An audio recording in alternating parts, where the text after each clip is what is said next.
নিশ্চয়ই কিছু একটা চুরি করেছে। শোনো শোনো শোনো শোনো, কি হয়েছে?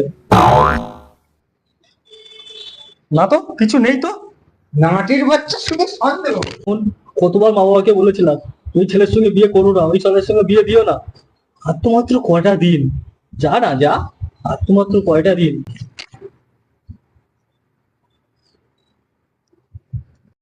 A few moments later. নমস্কার, আজকে আমি অনেক বড় জিনিস এনেছি আপনার জন্য। সে তো বসে পড়েছে। আজকে নিতে এসেছেন না দিতে এসেছেন? আমাকে দিতে হবে, আপনার জন্য ভালো জিনিস এনেছি। তুই কি ভালো ভয় করে দেখি একটু। দেখুন না আপনি কি এনেছেন। হ্যাঁ, কি করছেন? ঠিক আছে, লাস্ট মান্থ আমি ব্লাউজ নিয়েছেন, আমি নেবো না। সে